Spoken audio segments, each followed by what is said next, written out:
Succeed. Let's make sure that history never forgets the name. Enterprise.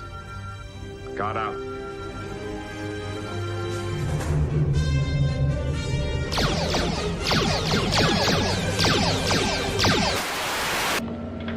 Our lives are different to anybody else's.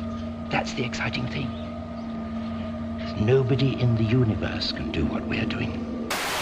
Greenville, I am calling battle station. Anything can happen in the next half hour.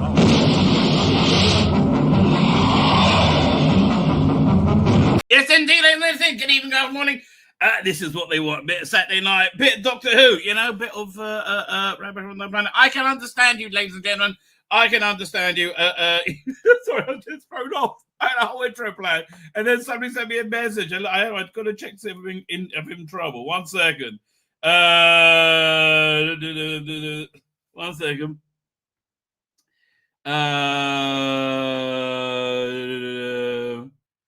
Oh, fine, thank God. Sorry. You know, when you're at synagogue, especially hungover, as I was today, you have conversations and you wonder, is that going to trigger someone? Is that going to send them off? Because I often tell the truth, and that doesn't work out well, right? But I think I get away with it mostly because, you know, I think most people can tell my very genuine intentions are good, right? Generally speaking. Yeah, it's probably. Also, everything I say is very true, right? It does freak people out. Anyway, get him going. I hope you're all doing well, wherever you are in the world. You're getting me a bit famished tonight, let me tell you, but in a good way. In a good way. I'm not really famished, verklempt, right? Verklempt. Somewhat ambivalent, right? I'll tell you what, I got a lot of good going on. We had a lot of fun, but Purim, the Jewish holiday of Purim, it's not a simple one. I can explain it. It's not an easy one, right? It's one where you go to a drunken party and get drunk. Yeah, that's the goal, right? That's what you're supposed to do. And the more drunk, I would say, the better. Now, many people disagree with me. However, I know one thing that they don't, and the thing I know is I'm right and they're wrong. I mean, honestly, listen. If God tells me to fast on Yom Kippur and tells me to get drunk on Purim, I'm going to get drunk on Purim. Like, what do you want out of me? It's the same guy, okay? Don't choose the one that's miserable because it makes you feel more religious. Oh, God, Jews are terrible for that. Man, the Jews would make great Catholics.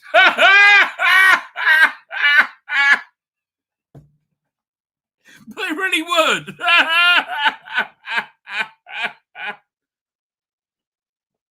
Oh, let's find the most miserable way to do it. I'm not saying that's Judaism. That's what Jews are like, right? Anyway, don't get me wrong. I do love my people. So you have this like big drunken party, and everybody does it. It's such a huge deal in the Jewish, like literally everywhere. Here, 1 second. There are these Purim parties going on, and you see like things like this in rabbinical seminaries. And it's like, what's going on?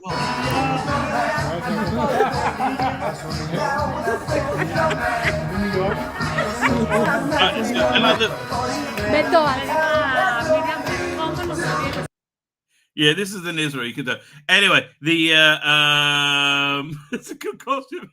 Everybody wears costumes as well. Costumes is a big deal, right? Because essentially, you know what the holiday of Purim is?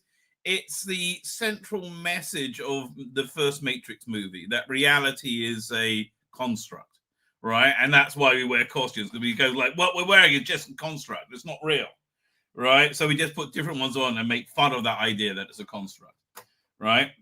It's a very joyous holiday. Anyway.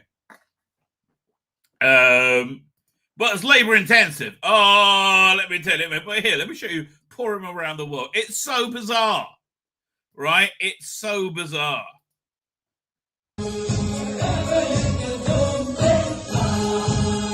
Yeah. Now, let me tell you, this might not look it, but this is a party that's a hard invitation to get to, right? It's some Rabbi somewhere in New York, I guess, but like.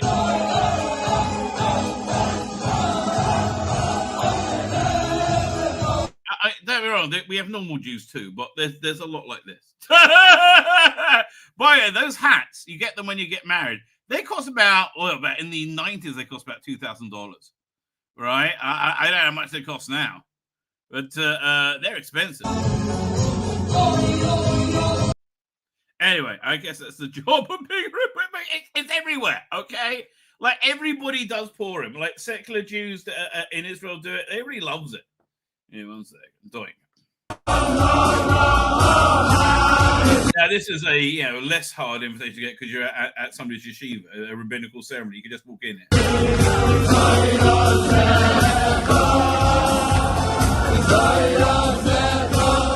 If you notice, a different party, they're playing the same song.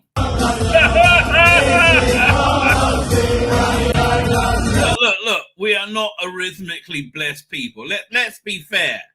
Nobody says, you know what I like about the Jews? They got natural rhythm. No one's ever said that, right? No one's ever said that. With good reason. Well, what's this next one? Hang on. I got 2 more. And they're worth looking at. This is reality, okay? I want to get this is the reality I live in. This must be a really cheap one because look, you can just get in there anywhere. There's thousands.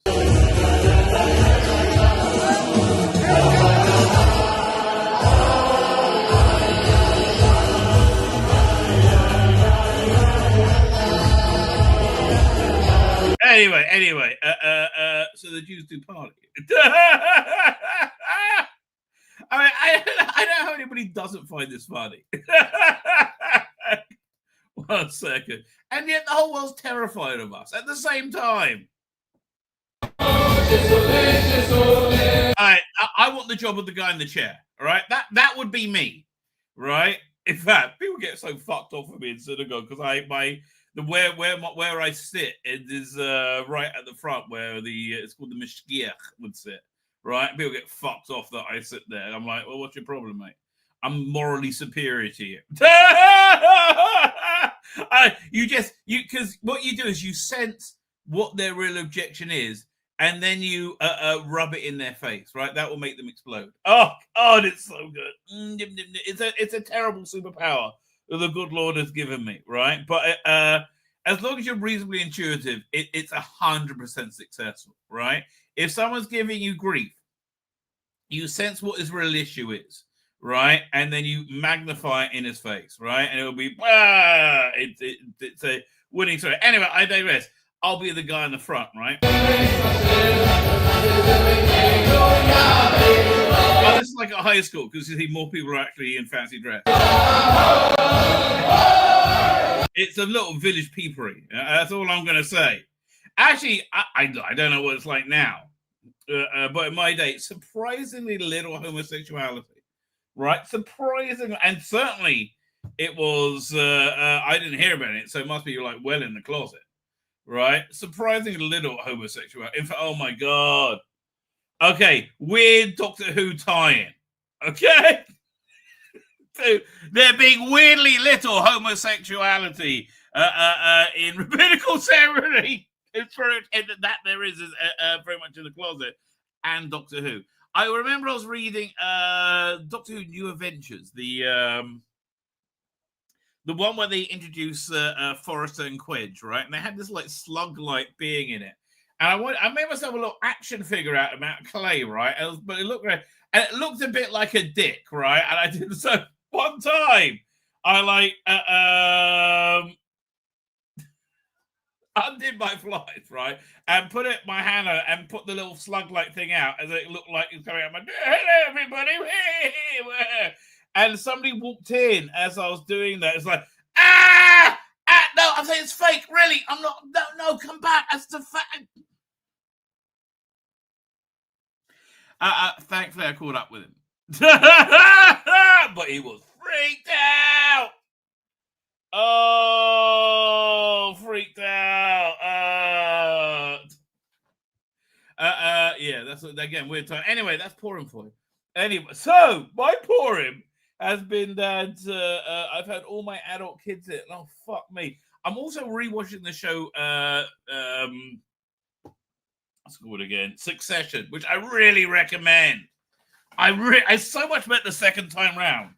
Right, it's really good. Right, it's essentially about this family of multi-billionaire, media conglomerate, right? And what the kids and the sibling rivalry between the kids are, and it's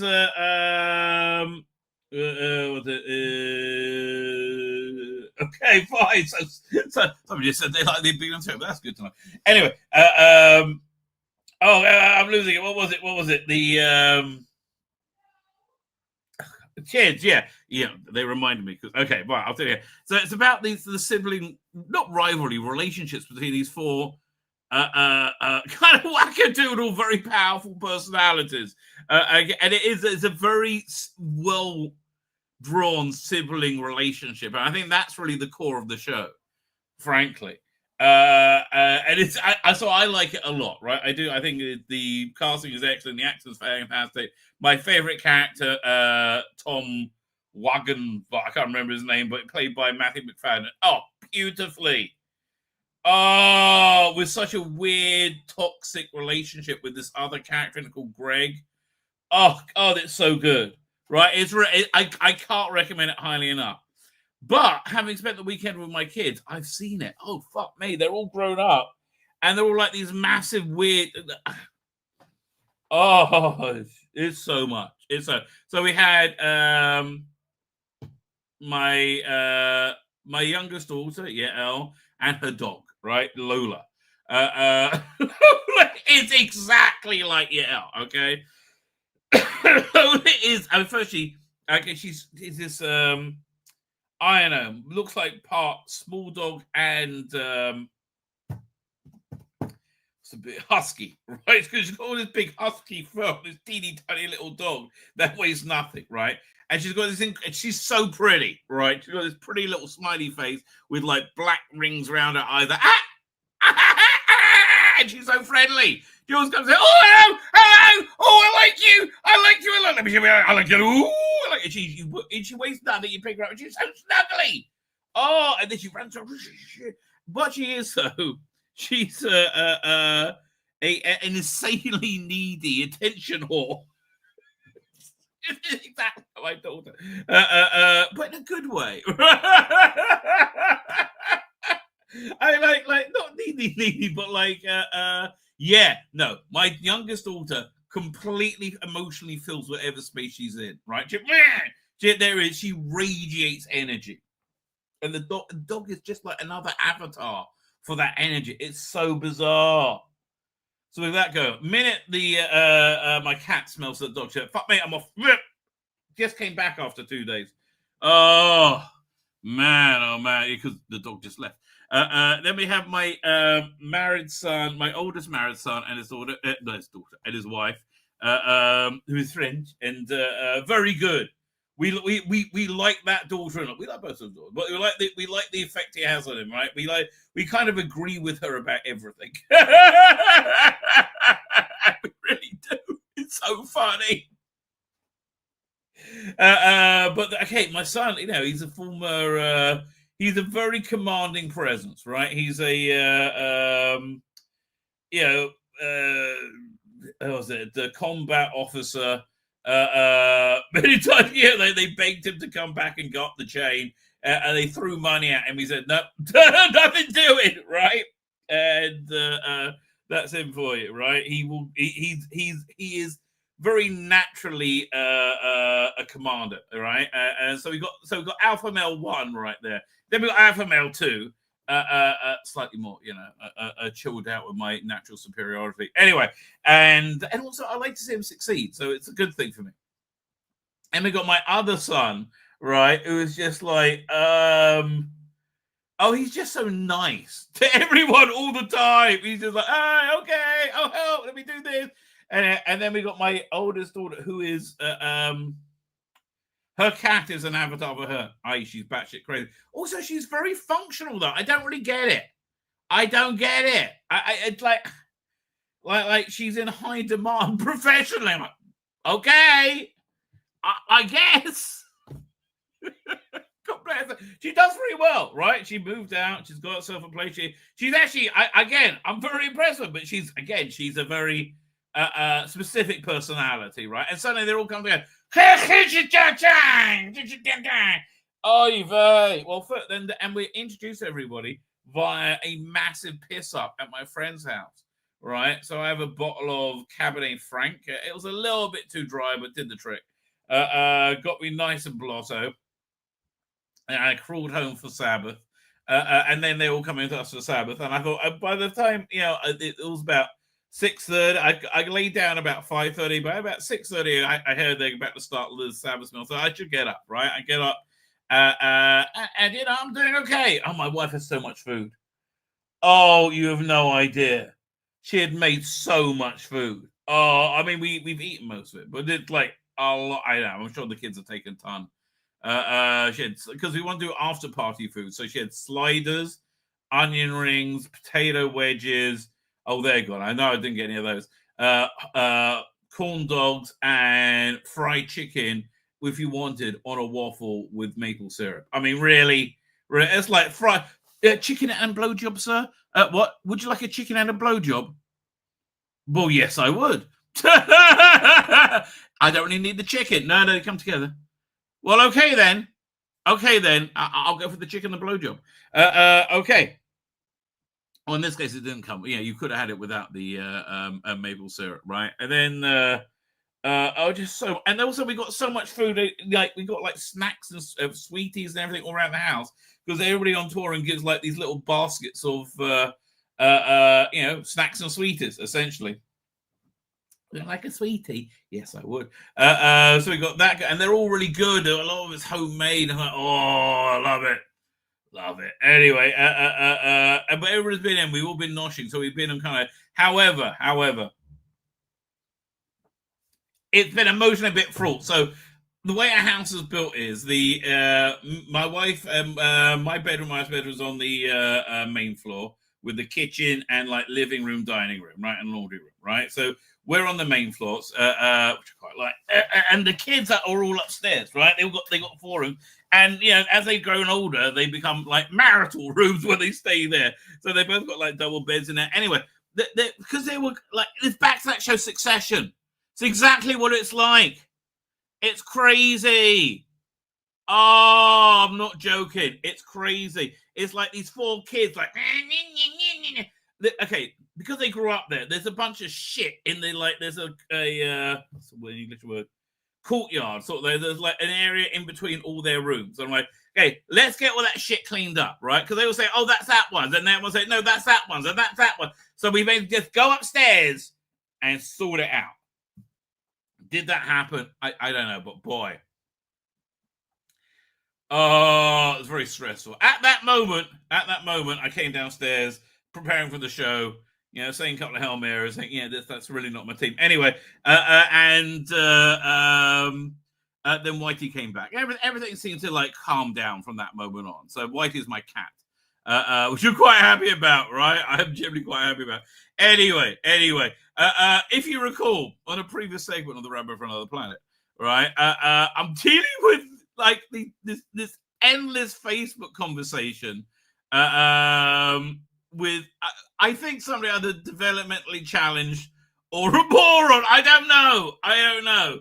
But like I said, I'll respond. I responded. Was it last week? I did a video segment. I clipped it out. I put it in there for them. I said, respond if you want to. I don't care. They did, right? A couple of times. Let's deal with it on the show because for me, I think this is interesting content. I don't know if it is, but I think it is. So anyway, here you see my previous response, and it goes on for a while, right? So his next point was rest ... my ... case. This this is how we rest. Oh, wait a minute. Do I have the original thing now? I did have it here. Maybe I cleaned up my desktop. Oh, I did. Here, 1 second. I mean, now I got to pull up the easy refutation of it. 1 second. Right, there we go. Doink. It came right up last time. Like the reality time. Where's the original tweet? No, now I left it too long because here. Bring up to tweet. Let's see what it. Oh, I just had it. It was just there. Oh, where'd it go? Is this it? Okay. Okay. So yeah, he says he thinks he's got a mic drop one here now. So let's see what it is, right? Let's see what it is. Okay. Trump just posted a crossed out pink triangle to his truth page. Okay. The pink triangle symbol comes from Nazi Germany from the 1930s and 1940s. It was used to identify gays in the concentration camps. I know, where thousands were killed. Oh, really? Thousands? Really? That's cute. Yet Trump is now proudly posting this Nazi anti-gay hate symbol in his social media. There are no words. They're not even hiding anymore. Well, let's see what indeed it is they're not even hiding. Where did I put it? This over here. Doink. So when you look at everything in context, it suddenly becomes very different. He's posting a link to a Washington Times article that came up with this image. President Trump and Secretary of Defense are accomplished in whatever it takes matter of week. Basically, army recruitment ad looks quite different under Trump. Yeah, it's not weird queer shit. Nothing against gay people. It's not queer shit. Yeah, that's what they were saying. And you know what? Amazingly, it worked. So wait a minute. So what were you taking this as resting your case, right? How, like you said, this proves he's going to bring this is his initial point, that there's going to be a Holocaust coming from Donald Trump to gay people. This proves it. Now, again, did he post the image? No. He posted the link to a Washington Times article. Do you see the difference? Do you? And he's going to go, you're just making excuses for him. He will. He will. It's so funny. Dude. Look, you're either you've got to be developmentally challenged, stupid, or insane. And again, you didn't even look to see it in context, right? Yes, queer shit in army advertising has done very badly. Oh, I mean, my God, what was that? Here, can I see if I can find it? I'm going to look I'll look on YouTube first. Animated lesbian army recruitment ad. See if it comes up. Is this it? Is this the gayest thing ever? I can't remember. Hang on. Oh, yeah, this is it. Yeah, amazing. Yeah, this is what it's talking about. Oh, my God, they're not even hiding it anymore. You're such a moron. Oh, but it gets stupider. Don't worry. Here. This is what it's talking about. This ad right here. I like to. She was raised by two mothers. It begins in California with a little girl raised. Nowadays, it'll be full of homeless people having a shit on the beach. By two moms. Yeah, that's called queer shit, baby. Queer shit. No, I'm not saying there shouldn't be queer shit in the world. I'm saying using queer shit to try and recruit for the army is not a winning strategy, because it isn't. Like, who did you think was going to go, fuck me, yeah, the army's for me? Although I had a fairly typical childhood. No, you got two women as your parents. That's not typical. Took ballet, played violin. I also marched. Got fingered by the coach. For equality. I like to think. Yeah, march for equality. Yeah, totally normal. for like fucked up weirdos. I think I've been defending freedom from an early age. Defending freedom. Oh, love each other. Oh, and again, how does loving each other come to like naked people cavorting on the street? But it does. Now I've got to prove that. They go, because like again, when your head's like hooked into this insanity, it's you say no, that's all right-wing smear, right-wing propaganda. No, it's more of this sort of stuff, mate. Yeah, that's what this perversion. I don't want it on my screen. I don't want it on our screen. I think this should be immoral and illegal, as I believe it is. Right? So that's what it's the reaction to. That's what we get in reality when you say, oh, we just want this. When I was 6 years old, one of my moms had an accident that left her paralyzed. Doctors said she might never walk again. But she tapped into my family's pride to get back on her feet. I said, no one's going to stop this lesbian. Eventually standing at the altar to marry my other mom. With such powerful role models. Yeah, okay, stop. Okay, that's what it's talking about. This ad is bad to convince people to join the army. Not, I want to kill all gay people. Only somebody completely fucking insane would say that. And then again, more.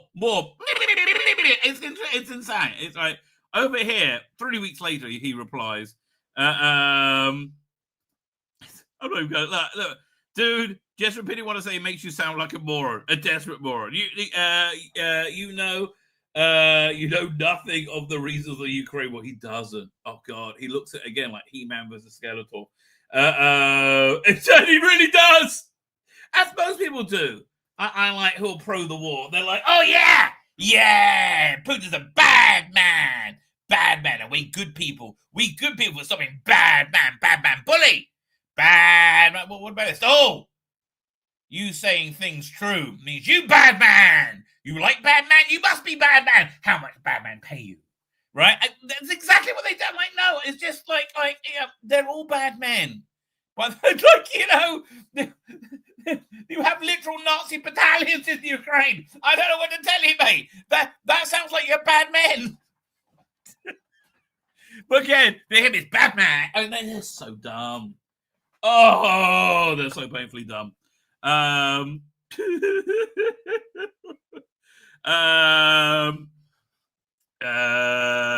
was essentially used as NATO for stealing Russia's energy business from Western Europe. That's why Nord Stream 2 was destroyed. What am I saying? There's literally zero chance of you understanding anything of what I'm saying.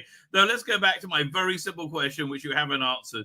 Where is it you think Donald Trump is? Where do you don't think Donald Trump is factual and why? I mean, that means quote Donald Trump accurately and present an argument why you think he's not factual. Right now, it seems like you got yourself geopolitical news from a 7-year-old boy. I mean, listen to yourself. It is my melting. I love it. Like I love my own stuff. Being Ukraine did nothing wrong. You moronically splutter. Yet can't explain the suspension of any democratic norms, including cancelling elections and jailing and torturing political rivals and unfriendly press. Which is saying I'm going to keep pressing you on. As you hear, I'm doing it right now. Equally, you can't account for whether 350 billion has been thrown in this and sanity has been spent, meaning it's been mostly stolen. Those are called wrong things. Explain them. Okay, 3 weeks later. He proves me this thing from Chris on Trump. This guy is completely insane. And now the evidence here is anti-Jewish. And you support the monster? Oh, this evidence shows you're wrong, mate. No, this is an opinion piece, you dumb fuck. Here, 1 second. Yeah. How long is it? Hang on a second. Oh, YouTube, piss off. How long is it? I'm not listening to 20 minutes. This guy's totally batshit crazy. Okay, MSNBC isn't a news channel. It's an entertainment channel. All right, it university folks say news, but this isn't even news. This is his opinion, right? Oh, yeah. Oh, fine. Even more. Okay, he's saying he used the word Palestinian as a slur on the highest ranked Jewish official. Fine, let's talk about that. Oh, I love that, right? He called Chuck Schumer and said, you're a Palestinian more than you're a Jew. And I, as a very Jewy Jew, totally and 100% agree with him, right? And I love that he used it as a slur. So again, what's your point there? Whatever, you understand? You just showed me a very partisan opinion, please, right? That took something that was very pro-Jewish and said he's anti-Semitic. Now, do you understand that didn't sell your argument? That didn't further your case. I hopefully understand. Anyway, fortunately, he continued. So, him. Amazingly, much like Batman, had Robin. He's got an even dumber friend. Right, this woman is batshit stupid, right? I mean, like, I'm telling you, I honestly, I would love to do a conversation between this woman and a chicken, right? With a yes or no, 50-50 chance, right? Or a questionnaire. I bet the chicken will win. I bet the chicken will win. She's so stupid, right? I think we now agree that Trump is evil. No, is an evil, bitter, twisted Nazi-like person, hun? No, we don't think. Oh, Harry, is that you going? Hang on, is that my son going off to war? Harry? Are you just calling me?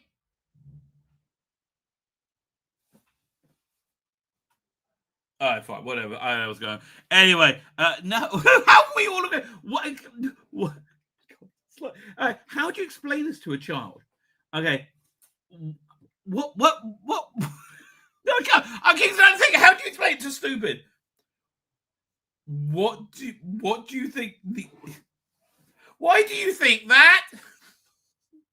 Because it's not real. So why do you think that? Do you know it's not real? I think that's the simplest way to say it.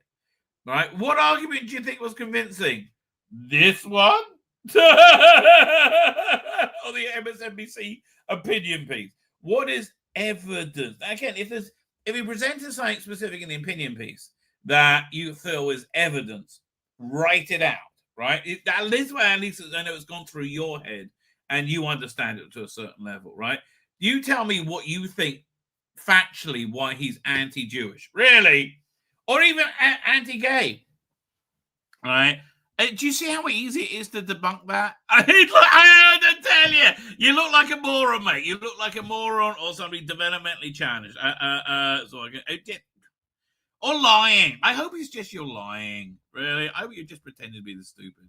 I don't know. Anyway, this is a fun segment for you, so keep going. I'm happy with it. Anyway,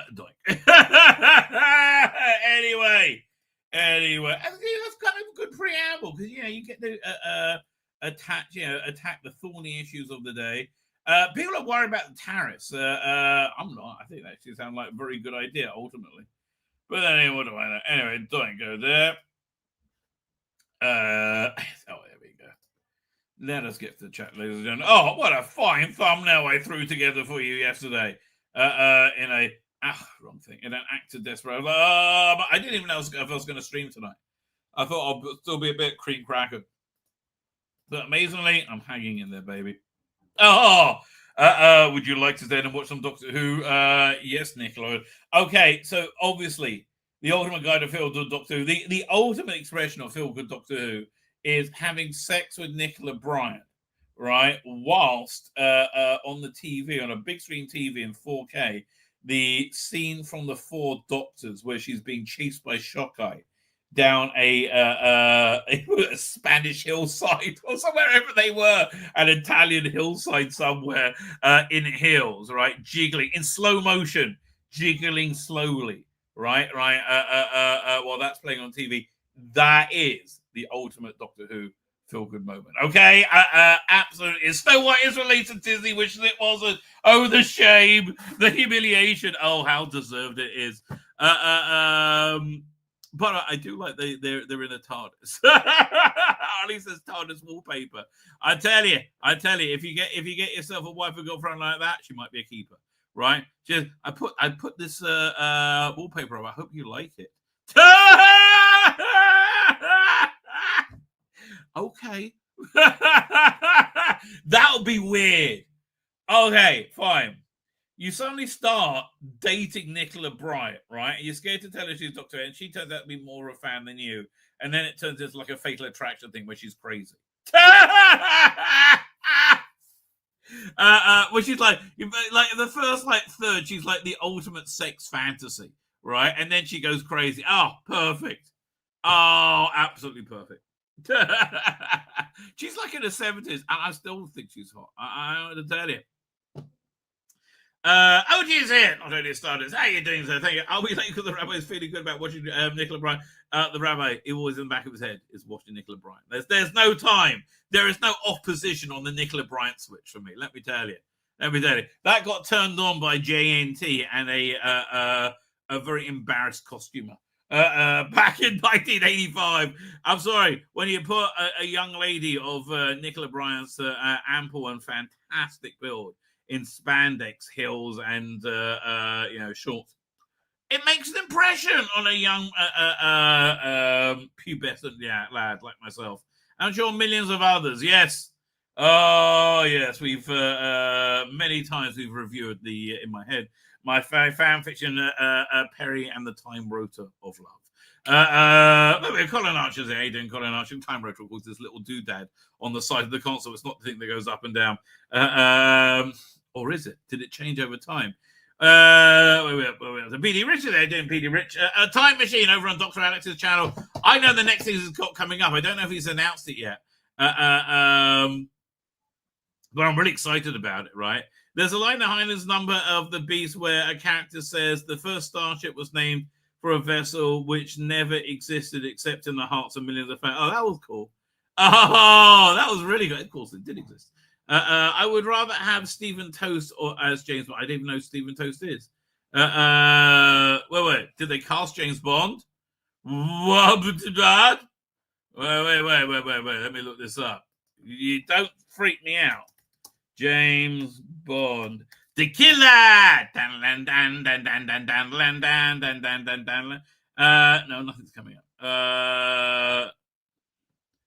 Oh, thank God, dude! You made me shit myself. Holy shit! I mean, not literally, but close. Here, now just go and Google it as well. James Bond. I'll put it in news and see if anything comes up. No, thank God. Oh, thank God. Woo! Dude, I'm not emotionally prepared for that. Heidi, how you doing? Clem Fandango. I don't know who that is. A lot of these people that come dressed up as Jews, but I thought exactly they're not dressed up. That's what they normally wear. Tzvi Lebetkin says, apparently today is the 20th anniversary. Excellent. Triple lifetime. Is it really? Pink triangle was replaced by a rainbow flag in the late 90s. Yeah, exactly. JD Vance said he's got nothing against normal LGBT people. It's the TQIA. Well, the same as the rest of the world, right? The same as the rest of the world. The TQIA plus are weirdos. I mean, according to the Vice President of the United States. Who am I to say is wrong? Right? Who am I to say is wrong? That's really good. Yeah, exactly. Right? He's apparently apparently the RF is suffering from a lack of white pilots. Yeah, because they keep telling they're evil people. Dr. Truth here, obviously. Dr. Alex is here. Dr. Alex ring tonight. I believe you have the time machine, right? Where are you up to? Have the Morlocks come out yet? Look, here's the question. If you lived in the time machine timeline, right, would you be an Ilui or a Morlock? I'm saying I'm probably a Morlock. Actually, I'm almost certainly a Morlock, right? I would certainly eat the ripe, dewy, sweet, pale, yielding flesh of an Ilui to survive. Laser mark the audio time. I mean, man, I really like. please go and support Dr. Axe and buy his audiobooks. They're really good. By the way, Obama, how's Jennifer Aniston? What happened with Jennifer Aniston and Obama? I don't even know. Comcast are trying to sell 2 doctors. Did I not say 2 doctors? I meant to say 2 doctors. Episode 3. Oh man, okay. Dr. Axe has given me so many previews. Right, it's nearly finished for me. I'm more excited about your next one, okay? Which I don't want to spoil it if you haven't announced it yet, because I think that's, the next one is something I've always wanted to listen to or read, and I love your AI voice choice of it. Right, I'm really genuinely 100% psyched for that one. So, time is episode 3. Holy cow! By the way, I always really liked the Guy Pearce Time Machine. I thought that was a really solid movie, right? Yeah, I could go back to that many times, right? Got fast forward fast forward until he's in the time machine, right? Then you're golden. But it's a surprisingly good movie, right? I'll say, oh, look at that! I'm up to date with the chat. They're now a couple, Obama and Anderson. Well, there you go. I saw Michelle Obama launch a podcast and it died a death, which I just find hilarious. Oh, let's look at here before we get to the news. Let me arrange things so I know everything. Oh, we got to talk about that. We'll talk about that in a second. We'll start with that. We should have done that, but we're not doing it now. Okay, we'll go over here. All right, I think we'll start. Yeah, we're going to start with this, which is, I think that's a good start as well. Anyway, we are actually going to start with this. Oh, things that could have been, right? Oh, things that could have been. Star Wars Underworld. So this was. Here, let me pull this up. Doink. Share screen. So this got the subtitle uploaded middle class of today have gone straight to Hillary without a pause rental. Yeah, would you not feast on their yielding flesh to survive? I certainly would. Yeah, I mean, would you care for a second? No, exactly. I mean, really, 40 million an episode for what? They're now a couple, Obama and Anderson. No, who's gonna watch that shit? Who's gonna watch that shit? Are you crazy? Who's gonna watch that shit? Sadly, no one's gonna watch this shit. Oh, Star Wars! Oh, Star Wars! What could have been? How sad it is for us, in fact. So this is Star Wars live action series dreamed up by George Lucas, never made it to screens. It's a real tragedy. Lucas, the iconic creator of Star Wars franchise, first announced the project at Celebration 3 in 2005, envisioning an ambitious 100-episode run that will delve deep in the galaxy's gritty underbelly. So at the time this was going on, like Sopranos had just reinvented TV, right? And so it sounded like they were going to do a Sopranos in the and I thought, what an awesome idea, right? What an absolute awesome idea. The jaw-dropping test footage hinting at cinematic potential, and the legendary Ron D. Moore, best known for Battlestar Galactica, on board. This series of marketing being extraordinary. It also had 60 scripts completed, mostly by Matthew Graham, I think, from what's he called again? Life on Mars. And Ashes to Ashes, right?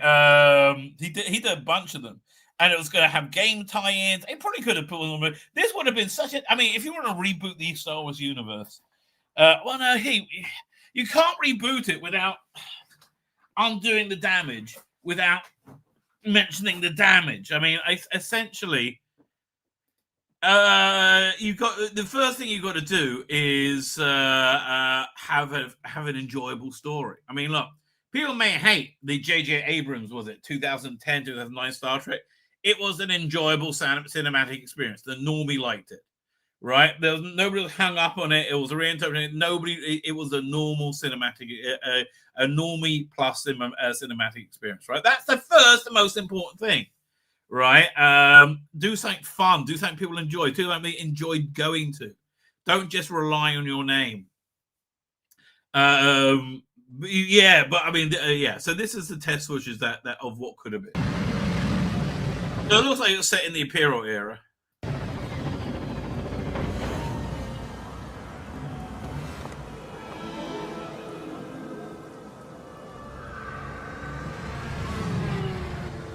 I mean, yeah, not much is happening, obviously. I mean, this is really. I mean, yeah, people say special effects are like so much better now. Rebel activity in the area. Alright, so this is totally in Star Wars timeline. Maybe it would. Oh, maybe it would have had a would have gone the course of the movies, and you see what happened in the movies from a different direction. That would have been really interesting.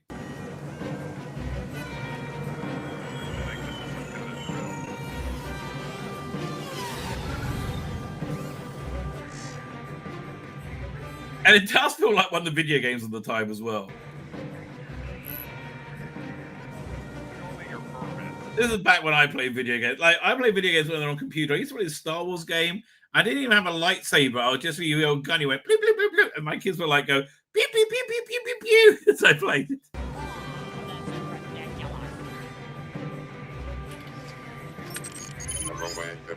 We have a positive ID on a terrorist vehicle. Let's check it out. Copy. Is that the same footage they're just reusing? It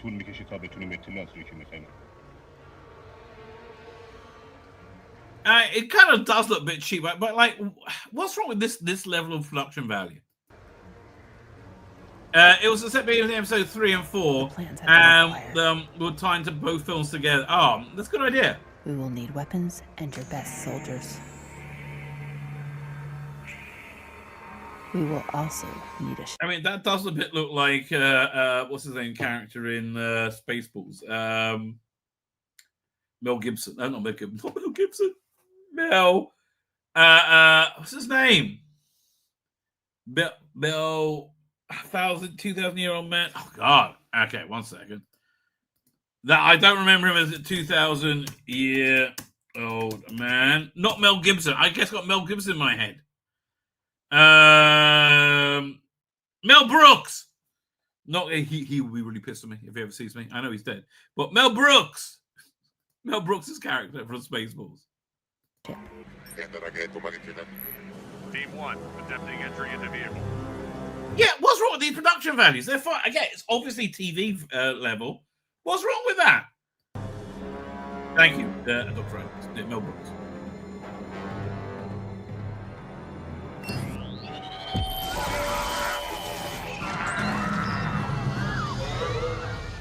Watch it. I mean, here you always hope to see a bit of lightsaber. I mean, maybe you have like an ex-Jedi assassin working for him, working for one of the bad guys.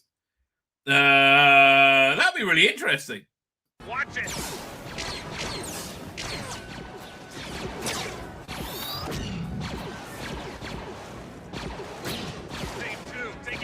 I also it was so lame that they just made the lightsabers with different like the crystals to make it different colors. I really thought it turning red should be an extension of your like Sith soul, right? You can't be Sith without your lightsaber resonating red. I also thought that bit in what's the third one called? Revenge of the Sith, where he's about to like slaughter all the younglings. He turns the lightsaber on, and then flecks of red, and it turns bright red. Right? That would have been really, really like that. It basically is just you go to Radio Shack and buy different bits. That's what they're saying.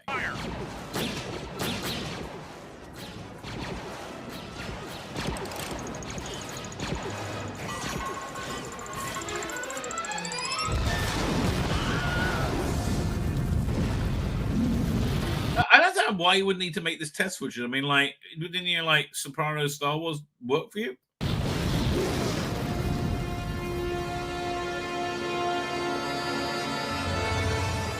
Okay. It's a shame it never happened, right?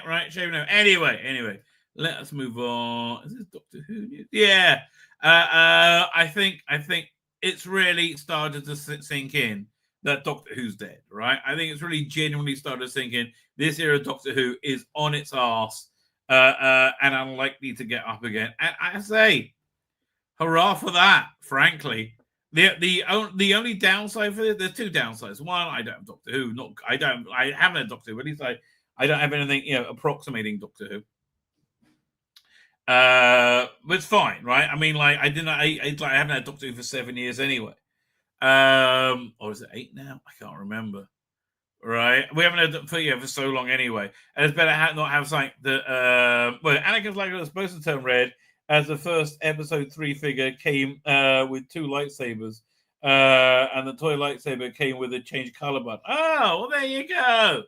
They should have stuck with that. Bad idea, George. Anyway, yeah, it's funny. I was thinking that this era of Doctor Who is dead. It's on his ass, and I think you've got to be really kind of a special kind of stupid to argue because it's queer. Is not the reason it's going down, right? No, it's going down because it's queer Doctor Who, right? And the reason people think it's no longer around. Well, we people just look at this. Star Wars complained on YouTube is the name of the account. All right, here's the evidence of R.I.P. Doctor Who. No season 3 announcement from either BBC or Disney. Yeah, and I find their announcement we're not going to consider it until after. Season 2 has aired.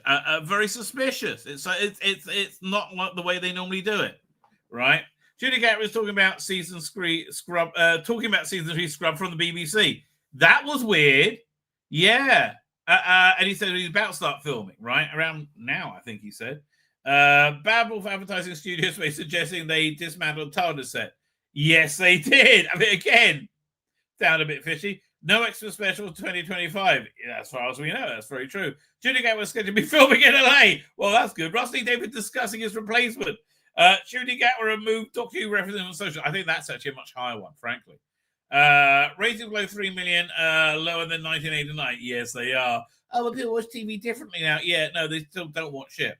No marketing for the War Within Lounge team. Disney want to spend any more on what they already have. Did I miss anything? Yes, you did. Because I would say very pro current era and very good Twitter account, Doctor Who Production News, Doctor Who PN, adds in no photos or videos anyone having toured the tourist interior since 2024, October 2024. Rusty David admitting on a podcast in December he doesn't know if there will be a third series. No, he knows there isn't going to be one. Mysterious location filming in February. Trailer intro with flat TARDIS backdrop. That's a pretty good one. I don't think the Doctor is cancelled. I think it's delayed and may not continue at Bad Wolf. I think you're saying the same thing. All right? I think you're saying the same thing. I think that means it's done. I think that's exactly what I think. Honestly, I think that's exactly what he's saying. Right? That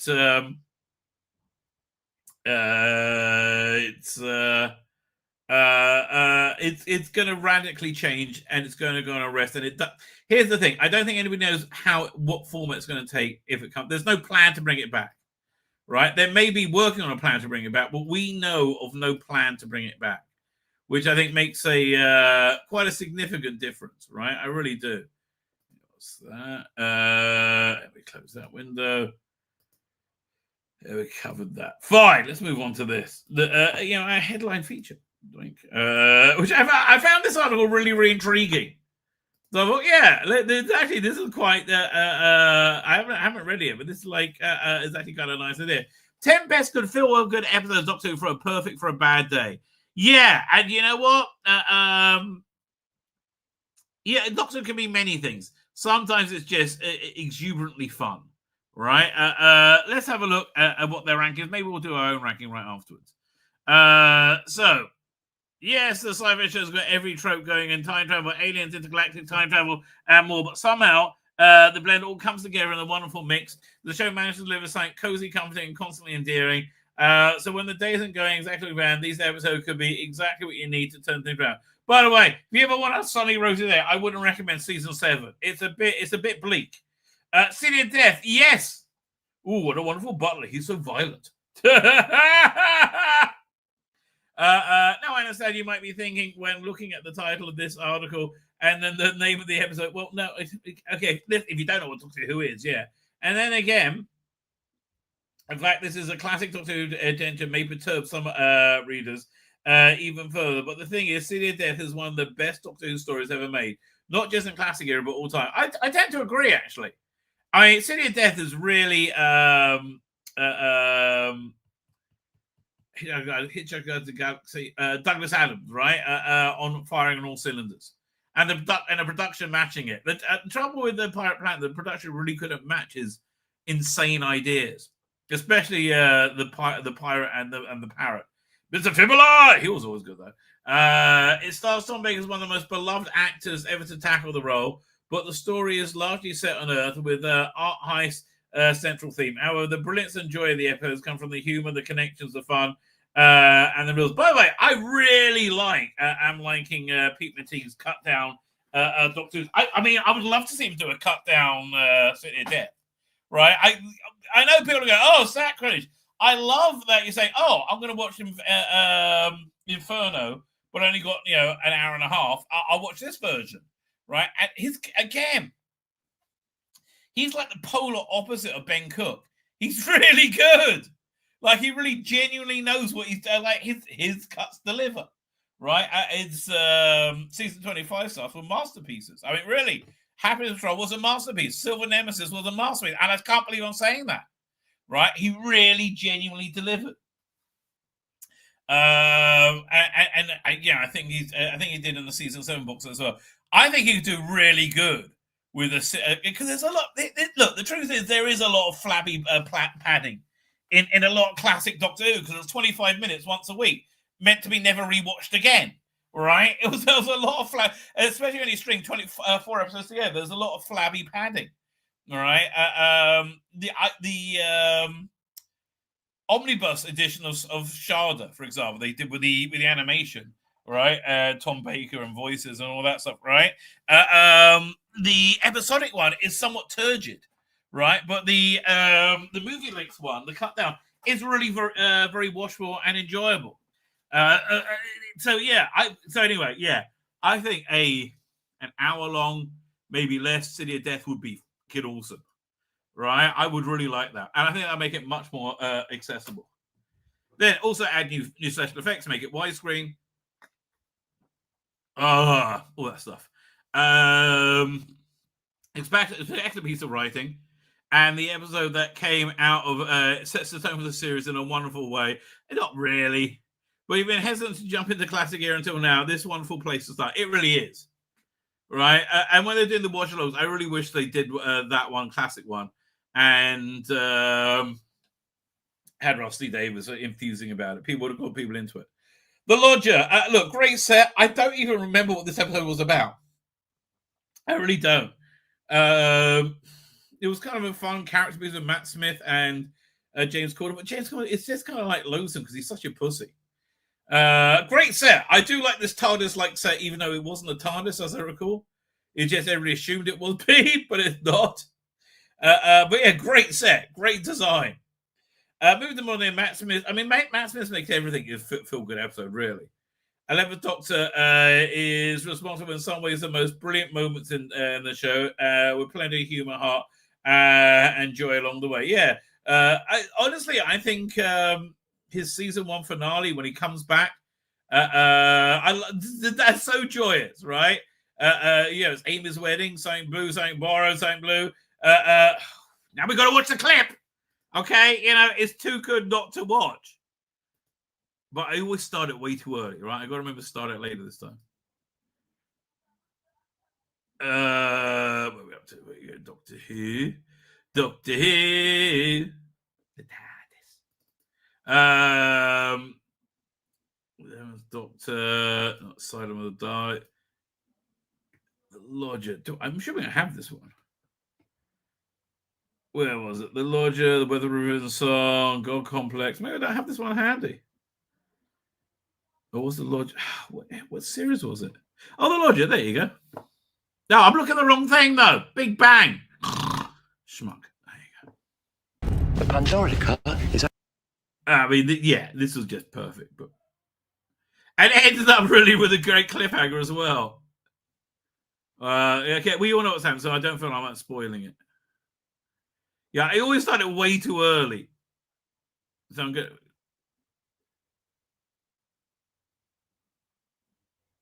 Okay, I think it's right. They'll go from here. Maybe a little bit before. No. We'll try that. Back, I can bring you home too. Raggedy Man, I remember you, and you are late for my wedding! Okay, I'm glad I didn't start it too early, okay? I found you. I found you in words like you knew I would. That's why you told me the story. The brand. You know, she's such a good actress. Like, I'm so captivated with the emotion of this right away. We're just stopping in cold. New ancient blue box. Oh, clever, very clever. Amy, what is it? Something old, something new, and something borrowed. And a very sexy view of Amy Pond. Let's be fair. Something blue.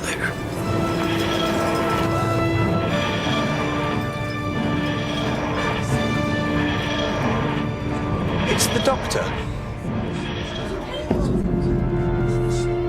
How did we forget the Doctor? I was plastic. I mean, this really has to be one of the best feel-good moments of Doctor Who. I hope it's on the list. Okay, Doctor. Did I surprise you this time? Again, when he shows that, I got turned on because I want to say watch it too. Yeah. Oh, they're awesome. Okay, yeah. Maybe I'm jumping the gun. So Lodger, man. So Master's Hero. The Lodger also has Chase Corden. The Beginning talks to host in an episode provides Doctor with something he really does really had a home. The Doctor discovers an odd energy and sets out to investigate. However, in order to properly figure out what's going on, it takes the Doctor months and sitting in an apartment tinkering with inventions. There was some Blue Peter competition, wasn't it, invention? And generally causing a nuisance. In the meantime, the Doctor also gets close to his new roommate and begins to enjoy parts of it. Okay, I've got to rewatch it. It was actually written by Gareth Roberts, right? Who's really just such a lovely person. Even though I never met him, I just know from his writing. He really is a lovely person. The Romans is such a feel-good episode of Doctor Who. Oh, I love Nero chasing Vicky around for like an episode and a half. Listen, Slave Barbara wouldn't have remained so chaste working for me, let me tell you. I might even watch this tonight. Oh, I'm really in the mood. I'm really in the mood. I got this on my my hard drive connected on TV. Go back and remember that The Roman is another classic era serial. This time starring the first Doctor, William Hartnell. While William Hartnell was also criticized as being harsh, grumpy, and short-tempered, this episode reveals another side to the man. I think that's a very short-sighted description of him. Right, Hartnell is bright and downright jovial. I mean, it's just kind of like stereotypical. When he interacts in this Roman wonderful interact with Romans in this wonderful outing. Thank you.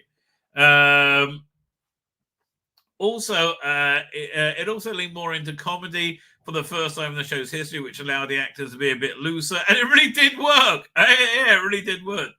And shed some harsh outer shell and build up over time. Yeah, I mean, listen, look, it went through the this is somewhat the transition from the Verity Lambert Doctor, which was very dry and earnest, Dalek invasion of the Earth, right? To the much more frothy, who was it? Whoever the next producer was, right? Where it became much more comic booky, Dalek Master Plan. All right. It's fun and well worth watching this episode ahead of the other classic adventures to see the classic series Tears of modern day. And these two shows really do have more in common than just a time-traveling alien and Doctor. Yeah, like the essence of the show. I would say Evil of the Daleks 2 is a real fun episode. Robot Sherwood, I found that episode a bit naff, frankly. I like underwhelming. There's a lot of fun bits to it, but I did find it kind of underwhelming. Another Doctor has often reduced tendency to be grumpy Indeed, Peter Capaldi's Doctor Who does not have some serious eyebrow capable of striking fear into the hearts of his enemies, but also had some insecurities that poke through at times. In Robot Sherwood, the Doctor and Clara meet a man behind the legend Robin Hood.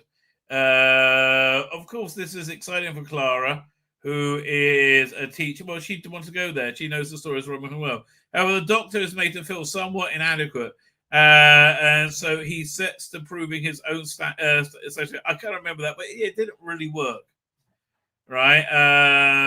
Repeatedly competing for attention. It was more interesting when he was competing against Danny Pink, frankly. Playfulness of joy and the imaginative retelling of the British folklore together with it didn't really gel. I have to disagree with you there, right? Christmas Carol, oh God, beautiful. The whole thing's feel good. It's just beautiful, right? Speaking of British tales, Charles Dickens, one of the greatest authors of all time, and also a man who wrote a popular novel, Christmas Carol, and then performed it a lot over the centuries. The stories have been adapted and recounted times, but this twist puts a Doctor Who. It was actually written as a story for the annual, I think. Right? No, it was a Seventh Doctor story. It's a short story by Moffat, obviously. Has to be one of my favorite all time. It's genuine. It's like, again, everything came together. Matt Smith's casting, absolutely perfect.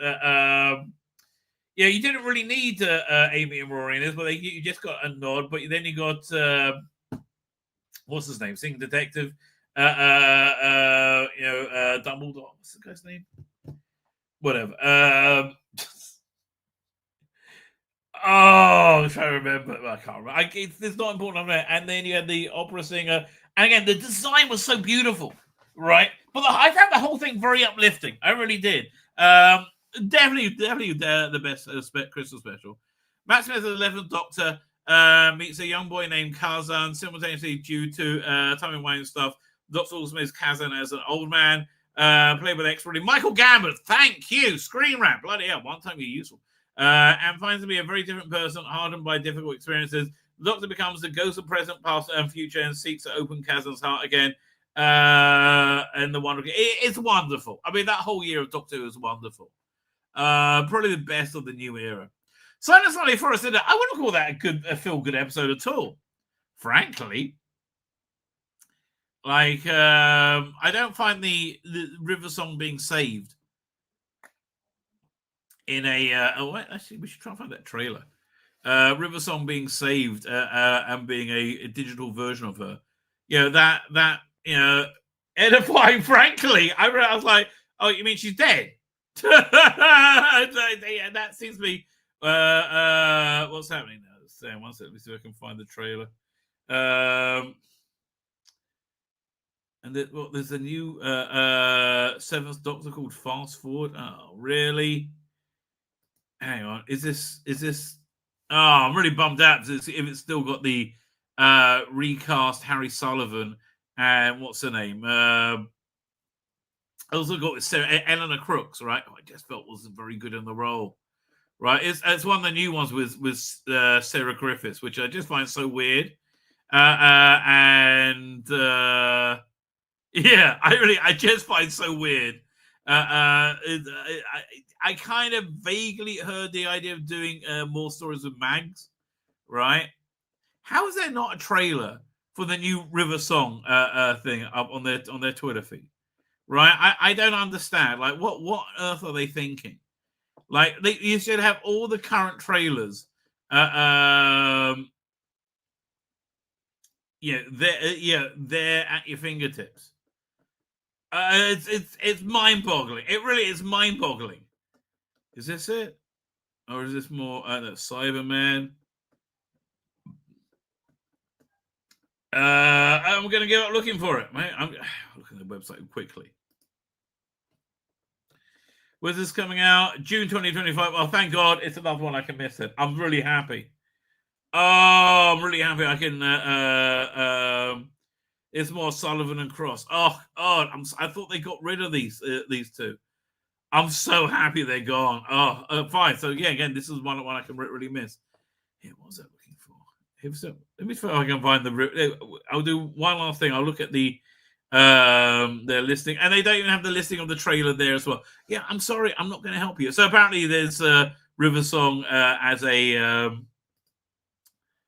replicant, right? As a digital version of herself, which I don't think is really River Song. I think there's a soul. But I don't think this is more of like an exciting horror episode. I wouldn't call it feel good at all. I would say Gridlock's more feel good for the Abide With Me hymn. I thought it was beautiful. Silence of the Library includes one of the most menacing monsters in Doctor Who, the Vastarada. I agree with you. Almost exactly the same as the monsters in Ambassadors of Death, frankly. And while the episode sets up a tense, dark adventure, it becomes clear the second part just shows how beautiful this beautiful moment is. The Doctor as an individual. In fact, the episode shaped his life for many hundred years to come. Many hundred years. Yeah, and again, talking about saving the result, it didn't work for me. Doctor does best to help others when he finds them. He tries to save other people and show forgiveness and kindness and brave face. By the way, honestly, do you think the other doctors think the David Tennant doctor's a twat? Right? First doctor totally would. Second doctor would. Third doctor would. We'll see right through. And fourth doctor would. Fifth doctor would roll his eyes and put up with him. Sixth doctor will be like, oh, he's cool. Seventh doctor will be just he'll be kind of like ambivalent to him, I think. Eighth doctor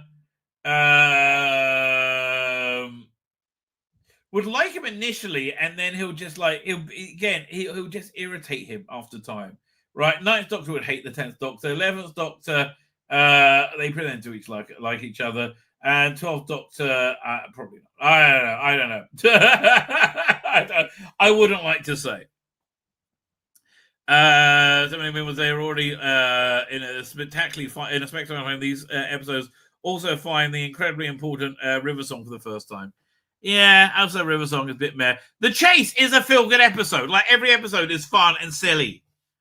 Oh, I mean, you got like the where are they? They're on the desert planet first, and the Doctor comes out the sand in, and then they have their own space, their own size spaceship, and Daleks doing Dalek-y shit, being Dalek-y with their Dalek down there.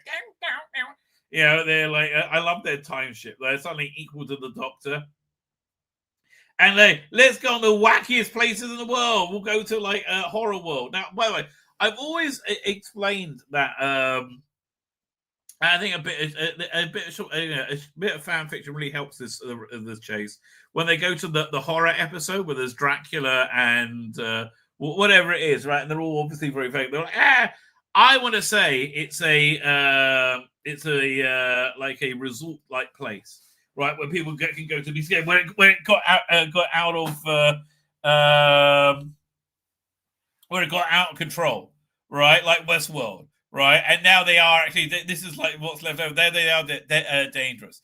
That I think would be fun. They're really like entertainment robots.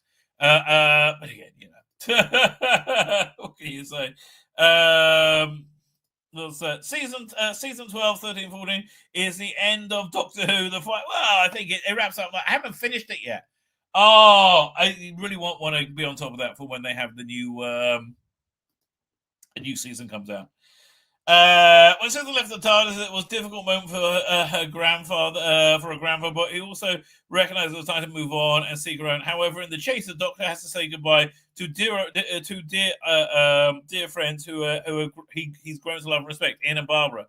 The challenging set of stories that one will pull the heartstrings, but also a perfect send-off for the two Doctor Who first commanders. And it really is a lovely send-off when they do it all in stills. Right, and that really was lovely. Then you see them go away on a bus together. I thought that was very nice. I thought that was genuinely very nice, and I do like the Doctor's relationship with Vicky, but also because of the Stephen Noonan and Lauren Cornelius audience, I love the relationship with the Doctor and Dodo now as well. Right, I think that's such archetypal Doctor Who. Right, good for them. For the companions. But fine. So this is not a bad episode. Well, what Demons of Punjab? Fuck off. Really? That's a fit. We'll get you in a minute, Sonny Jim. You're you're there as a DI representative. Badly in Photoshop. Oh, go away. Come watch. This is not an episode that new viewers should go into looking for an upbeat comedy, but there is upbeat comedy in it. And Peter Purvis as a comedy Texan. It's one that can be thoroughly appreciated by longtime fans who have either seen many comedians come and go. It's an emotional and important step, but it lays the foundation of some of the more similar situations that go down through history. Also, it's fun. I mean, you get it. They go. Let me look at the Chase episode. Like, Doctor Who, the Chase episode guide. Not the case. The Chase. We could be the Wikipedia. Episodes. Where do we? There you go. I can't remember all these things. And they end up on Mechanus, Journey into Terror. Dun, dun, dun, dun, dun, dun, dun. I wish I had the synopsis. Oh yeah, the book cover tells things. Really. That's as best I can get. Really. That's shite, baby. All right. So you have the Mary Celeste and the Mechanus City. The Chase is a fun story. It really, I very much enjoy it. I think it's a fun story. Where'd it go? Oh, it's over here. Doink. Demons of the Past. How is this in any way feel good? This made me feel like empty and alone and depressed. Like fucking hell. It was a shit story with a shit doctor. Because the ending bit where she had an awful love. Oh, love is love. Love is love. Oh, icky fob. Should play it over this 1 second. Oh, I've been looking at the wrong thing. Hang on. I'm about to be a dick, right? When I'm giggling like this. Doing over here. Which one I'll go and pick? I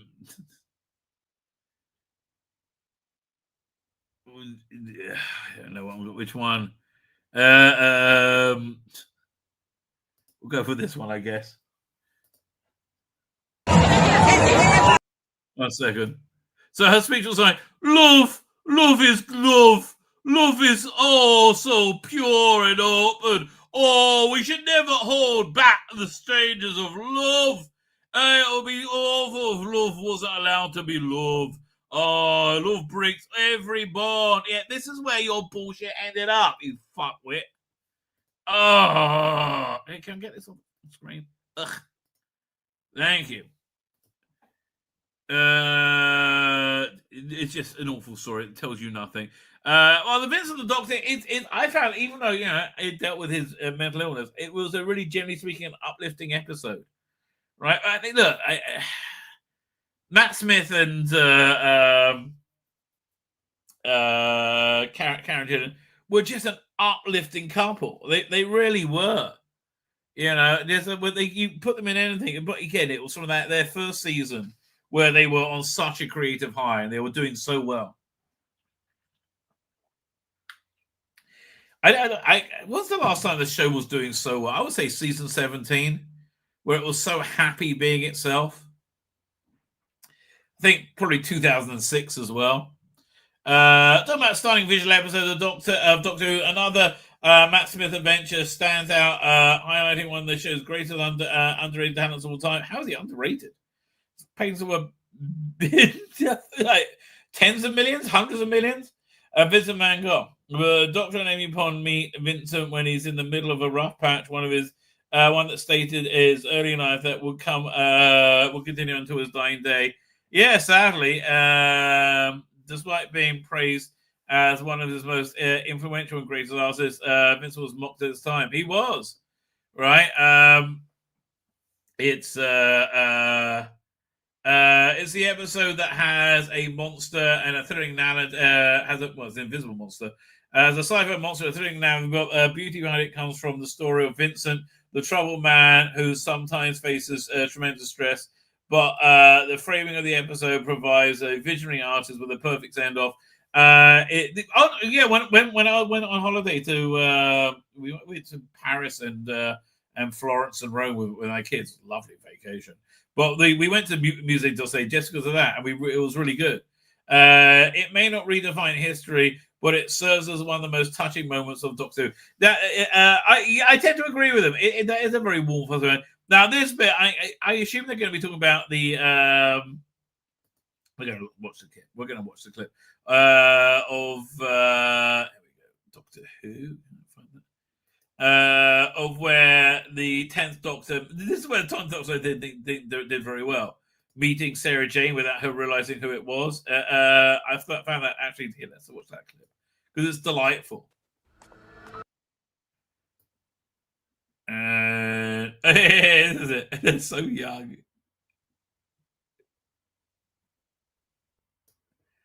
So to speak. Don't spare my blushes. Hello. Oh, I should think so. I love the way they put you in his mindset. Like you suddenly see Sarah Jane again after all these years, right? And all that comes flooding back. And you are? Smith, John Smith. John Smith? I used to have a friend who sometimes went by that name. Well, it's a very common name. He was a very uncommon man. Nice to meet you. Nice to meet you. Yes, very nice. More than nice. Brilliant. I'm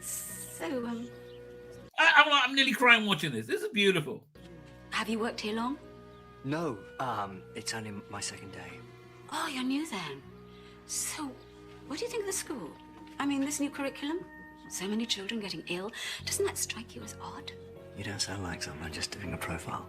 Well, no harm in a little investigation. Again, I'm so sucked into this because I'm in the joy he's having. While I'm here? No, good for you. Good for you. Hello, I hope I'm not. Oh, good for you, Sarah Jane Smith. Oh, it's lovely.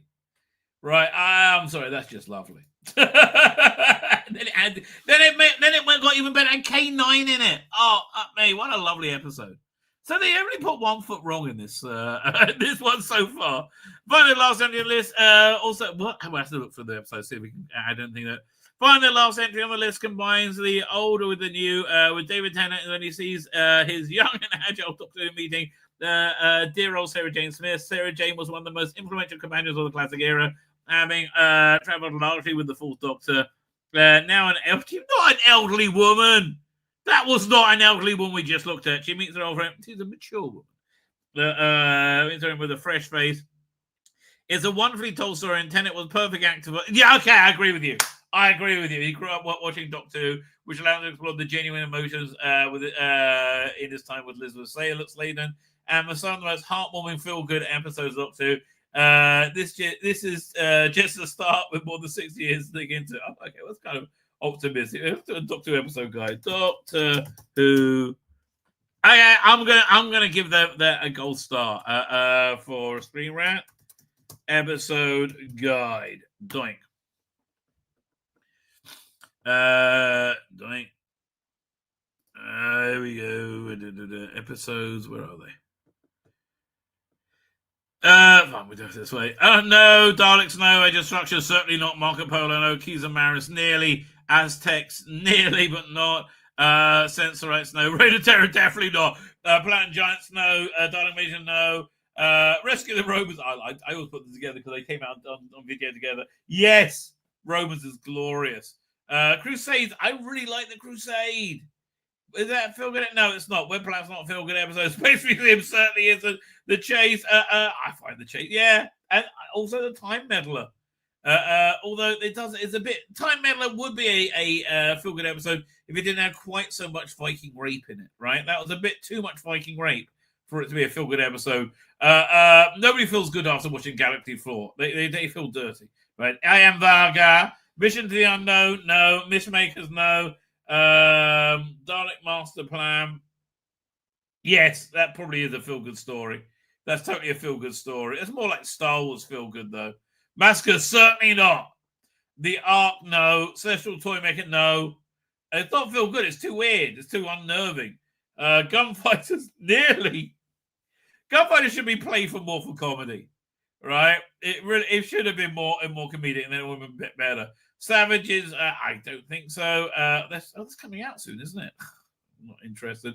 And the War Machines, no, that's not a feel-good one. Smugglers, no. 10th Planet, no, I'm about to die. Paradolics, no. Weird political intrigue. Highlanders, not really. Other Woodmen, certainly not. Moonbase, no. Macra Terror, no. There is no such thing as Macra! Every time I say Macra, I have to go say that. Face of Us, no. Evil Daleks, kinda. I mean, Evil Daleks, again, it's more like an Indiana Jones, Rusty Davis affair. Tomb of Silent Men, near. It's more scary. Abominable Snowman, no, certainly not the animated one. Ice Warriors, no. End of the World, certainly not. Web of Fear, no. Fury from the Deep, no. Weird in Space, no. Funnily, you would have thought it'd be more, wouldn't it? Dominators, it's a bit too silly. So's Mind Robber. Invasion is... I mean, you got that wonderful bit at the end where he's being shot at by the Cybermen. I mean, that's just... I love that scene, right? But no, that's not a feel-good episode. Neither is the Crotons. Too many South African accents. Seas of Death, no. Space Pirates, no. War Games is the closest they had. Blimey. Okay, nothing in season 7 makes you feel good. Spear from Space, Silurians, Ambassador of Death. In fact, nothing there is made to make you feel good. Then you get back to warm and fuzzy a bit with Terror of the Autons. Mind of Evil, Claws of Axis. No! The closer you come is the Daemons. Right. Dare the Daleks, Curse of Paladin, Sea Devils, Mutants. None of these are feel good. Three Doctors, yes, that's a feel good episode. Right, that's a feel good episode. Carnival of Monsters, Frontier in Space, Planet of Dark Screen Death. No. That's a feel bad episode. Even when Joe leaves to get married. Time Monster Invasion, no. Death of the Daleks, Monster Paladin. None of these are feel good episodes, but certainly not Planet Spiders. Robot, no. Ark in Space, no. Well, none of these are feel good episodes, but you feel like things are getting in an interesting direction in terms of Zygon, Planet Evil, Pyramids of Mars, and Brain of Morbius is really the closest to a film, but it's not embracing fun yet. But that's the closest they come to so far. And just you have the exuberant fun of Tom Baker. Season of Doom it's too dark, I think. Mask of Dragon, Deadly Assassin, Hand of Fear, Face of Evil. I love Face of Evil. Talents of Wen Chiang, really, I would say, is their most feel-good episode thus far. Sorrow Fang Rock, feel bad episode. Everybody dies. Invisible Enemy, no, it's not very good. Image of Fendal, no. Sunmakers, the most feel-good episode of that season. Underworld, Invasion of Time. Invasion of Time had a bit of a feel-goody ending. Rebus Operation, Pirate Planet. Pirate Planet tries to be Stones of Blood, but it just the production values aren't there for any of them. Armageddon, no, none of these are feel-good episodes. Destiny of Daleks, you're getting close. There's a real sea change here. You do. It's City of Death, right? Creature Pit, Nightmare of Eden, and Horns of Night. They're kind of feel-good episodes, right? And even though there's David Dacre with the Mandrels, it's kind of, and Shardra, I would say, is a feel-good episode. Leisure High, it's a shame you didn't have Douglas Adams with John Nathan Turner. That would have been fucking awesome, right? That would have been an awesome first season. Oh, could you imagine? That would have been really good. Like Megalos would have been. This all would have been feel good. Leisure Hive, Megalos, Full Circle, State of Decay. That's not Warriors Gate, Keep It Traken, Logopolis. It was much happier when he like any of these feel good episodes. Castle Velva, For the Doomsday Kinder, Visitation. No. Arc of Infinity, Snake Dance, Mordor Undead Terminus. No, none of these are feel good episodes. Enlightenment is the closest they've come so far. Five Doctors is a feel good episode, right? If you love Doctor Who, you love Enlightenment. Five Doctors, I should say. War of the Deep, certainly not. Viking, Frontier, Resurrection of the Dalek, Kazan. So I think we can say Twin Dilemma. Well, I think we can say in Classic Who, there's not many feel-good episodes, right? Did I overlook something? 1 second. What's this? Okay.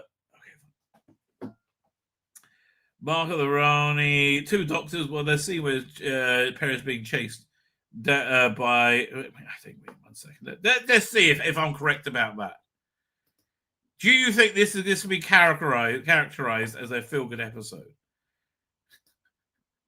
6th Doctor. Now it was the end. It was the end of episode 2, I believe.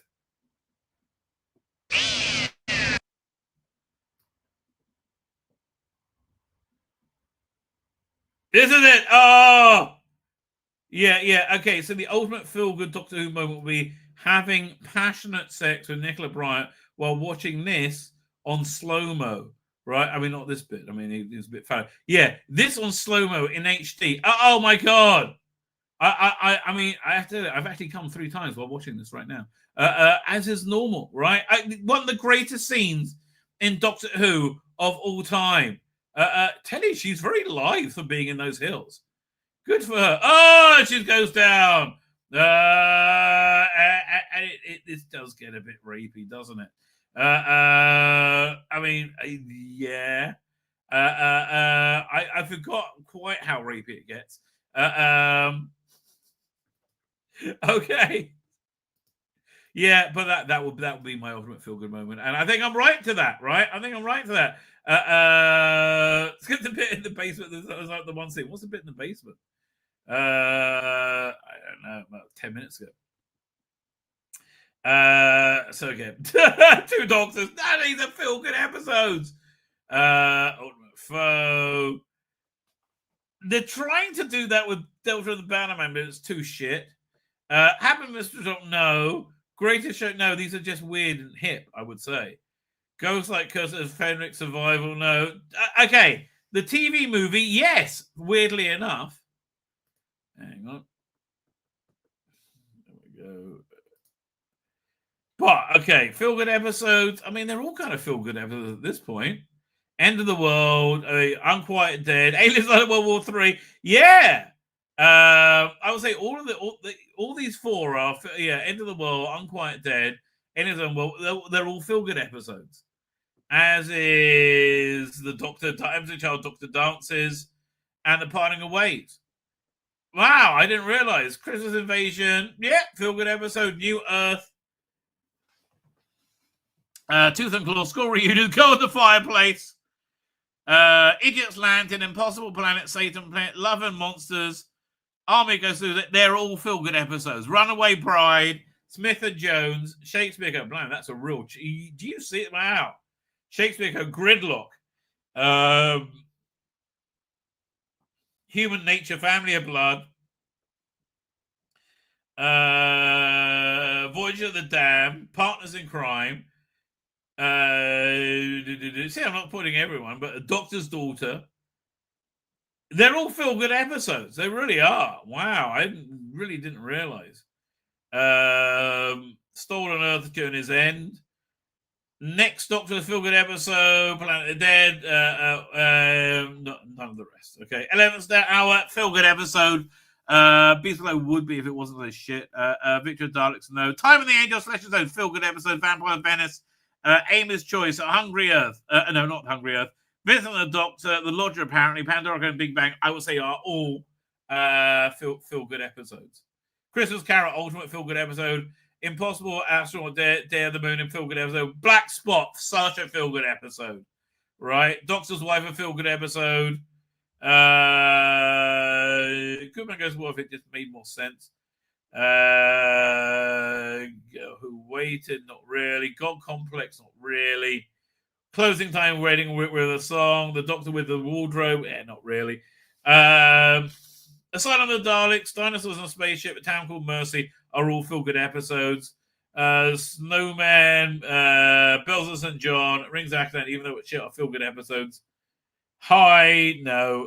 Jonas and Sardis, Crimson Terror tries to, Horror tries to be, Nightmare and Silver is Name of the Doctor is Day of the Doctor. Time of the all good Phil Worker episodes. Deep Breath, no, too bloody long. You know, this didn't make you feel exuberant. I kind of like Into the Dalek, but Robert Sherwood, not really. I wouldn't say anything feel good. Time Heist is a feel good episode. I disagree with about Robert Sherwood. I think Time Heist is much more a feel good episode. As is Mummy on the Orient Express and Flatline. And no, not Flatline. Mummy on the Orient Express. It's going to be more playful. Last Christmas, not so much. Magician of the Pensioners, which has been a feel good episodes.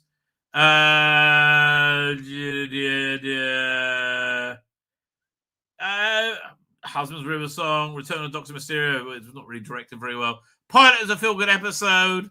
As is Smile. As is. I mean, I like the Monks trilogy. Empress of Mars. Well, Nothing Time, Dr. Wars twice. Yeah, these are all feel good episodes, and this all shit after that. Okay, who cares? So yeah, I think we can say that Doctor Who has changed in the modern era. So that's the least nice it is. 10 Ways of Modern Era of Doctor Who changed the show forever. Let's have a look. Consistent style of regeneration. Yep, that's fair. And I think it's better for it, frankly. Right? I really do. To me, when you change something from the past, it's okay. Like, I didn't mind the redesigned Klingons anytime they were redesigned. I knew the Klingon. Doctors are a more romantic here. I would say yes, but I think they should really lean away from that now. Right? I mean, like, again, he went from romantic into sexual, which I think is a mistake. I think they should really lean away from that. CGI revolution. Oh, come on. Yeah, no, effects are better now. Yeah, we know. That's just stupid. I'm sorry. Christmas specials is a big one. I agree with you there. Christmas specials is a really big one. Right? I think I wish Big Finish would do Christmas special with classic Doctors. I would love to have seen that, right? I did an article, a video on it once on a Big Finish on a Doctor Who magazine article, and they proposed an idea for a pantomime Fifth Doctor's Christmas special, which sounded fantastic.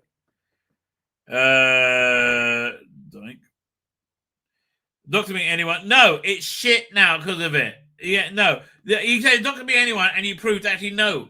Everything in the last 7 years is not Doctor Who, right? So no, you're wrong. You've been proved wrong. An Americanized approach. I guess is that for the better. That's more of a global approach now. I mean, like, streaming is like 8 to 12 episodes a season if you're lucky. Connected stories and series arcs. Yeah, they had that a little bit in the classic era, especially in the Andrew Cartmel stuff. Flesh Out Commander. That is a big way the show has changed forever. And again, I think in a good way. No, it's not. It's gone. It's forgotten. Nobody cares. Time War's probably there to stay though. Right, but again, I think the big thing is it's much more feel good, right? It's much more feel good.